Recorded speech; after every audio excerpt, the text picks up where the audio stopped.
Variation, magazine culturel. Ahmed El-Falah est comédien formé au cours Florent à Paris. Il a créé en 2021 la compagnie Racif.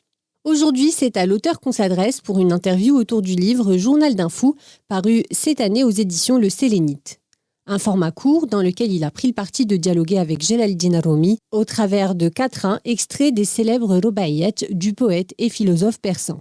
Interview. J'aimerais déjà m'attarder sur le titre, un titre qui à mon sens n'est pas anodin, et dit d'entrée de jeu plusieurs choses. D'abord, le rapport à l'intime, avec le choix du terme journal, et ensuite l'emploi du mot fou, dans lequel on se drape toutes et tous volontiers quand il s'agit de prendre de la distance justement avec l'intime d'une part, d'asseoir sa différence, de se mettre en observation de la société. À mon sens, la folie permet de dire beaucoup de choses avec pudeur, et le journal permet, lui, de se défaire de la pudeur, puisque c'est a priori quelque chose qui n'est pas destiné à une lecture publique. Est-ce que tu peux m'en dire plus sur ce titre déjà, pour commencer ? Le journal, c'est des pages dans lesquelles on étale notre quotidien, notre intimité, tout ce qu'on n'ose pas raconter.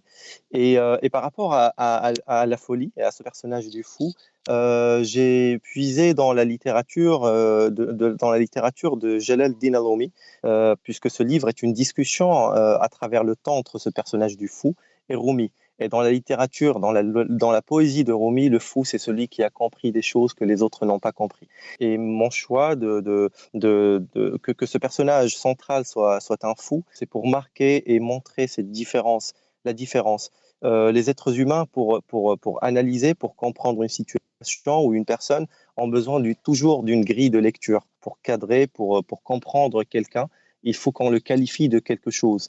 Et souvent, une personne qu'on n'arrive pas à analyser, qu'on n'arrive pas à étiqueter, on la traite de fou. Parce que cette personne est tout simplement différente, a un avis différent de nous, a une manière de vivre et de voir le monde qui est plus décalée, plus différente de ce qu'on a l'habitude de voir. Alors, comme tu le dis si bien, le livre est composé de textes courts qui viennent par moments faire écho à des quatrains de Jelaluddin Rumi. Ce choix, tu l'expliques. Moi, j'ai l'impression que c'est justement pour ne pas être taxé de suffisance et d'arrogance, comme ce personnage du fou qu'il y a dans le livre. J'explique aux auditeurs, il y a un passage de texte où tu écris ce que dit la foule de ce fou. Ce sont des bribes de paroles qu'il arrive à percevoir dans le brouhaha de ce qui semble être son procès. Il est vraiment devenu fou. Tu as vu ce qu'il dit, tu as vu ce qu'il fait, mais il se prend pour qui ? Quelle arrogance, quelle suffisance, quel ego. Le choix de faire égo aux quatrains et de s'adresser à Rumi, c'est un sas de protection quelque part ? Alors, c'est plutôt une quête de vérité. Quand on crée, quand on est artiste, il y a toujours cette obsession, c'est celle de chercher la vérité. Une vérité qu'on ne trouvera jamais, parce que la question qui se pose, est-ce qu'elle existe ? Mais en tout cas, notre rôle d'artiste, c'est toujours la chercher. Et ce fou mène une quête de soi, une quête de vérité. Il subit beaucoup de types de violences, des violences dans toutes sortes de relations amicales, amoureuses, des violences dans l'espace public. Et à chaque fois, entre guillemets, sa folie, sa différence le met dans des postulats où il se sent très décalé par rapport à ce qui se passe autour de lui. Et du coup, ça le pousse à chercher cette vérité en écrivant à Maulana, Jelaluddin Rumi, en essayant d'atteindre cette vérité-là pour vraiment savoir si c'est lui qui est fou ou si c'est le monde autour de lui qui ne tourne pas rond. Alors tu écris également que malgré le fait qu'il soit jugé d'emblée par la foule, cette même foule ne le voit pas. Est-ce qu'elle ne le voit pas pour ce qu'il est vraiment ou est-ce qu'elle l'efface par la force des préjugés ? Elle l'efface sciemment et la foule a choisi de ne pas voir quelqu'un parce que dans la société dans laquelle on vit, et c'est ce que je dénonce un petit peu dans cet écrit totalement fictif mais basé sur des choses vraies que j'ai vécues par exemple moi-même, la société décide d'effacer quelqu'un. Collectivement, un groupe de personnes choisit de nier son existence et c'est ce que le fou subit dans cette partie, dans ce chapitre du livre.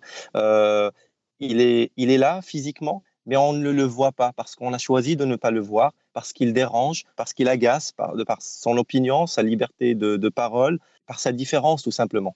Donc il subit ces violences par rapport à ce qu'il est. Et on lui reproche même tout simplement d'être. Il est trop.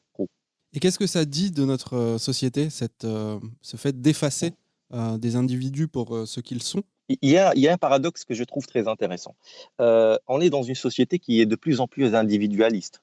mais qui est en même temps de plus en plus formaté. Ça veut dire que ça crée des individus très autocentrés, mais qui en même temps restent formatés et rentrent dans des cases. Et ce paradoxe, je le trouve très intéressant. Ça veut dire que collectivement, on est seul mais ensemble.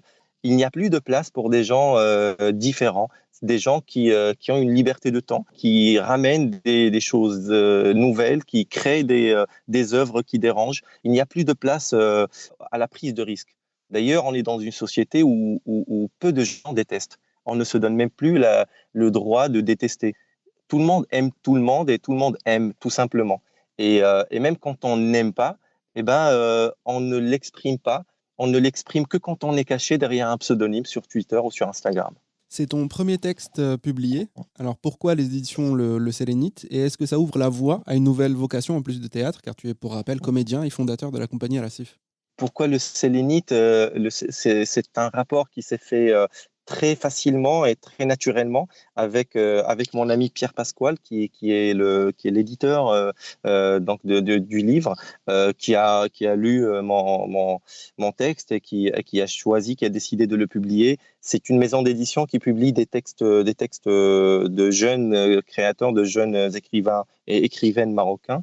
Et donc voilà, pour créer une littérature alternative, une littérature nouvelle, jeune et qui ose, parce que je pense que la littérature est un art qui a besoin aussi d'un sang nouveau. Par rapport au rapport au théâtre, justement, là, cette interview, je le fais en direct du Cirque National Chemsi à Salé, et je suis en résidence artistique pour créer la version théâtrale de ce livre qui se jouera le 16 juin à la Renaissance à Rabat.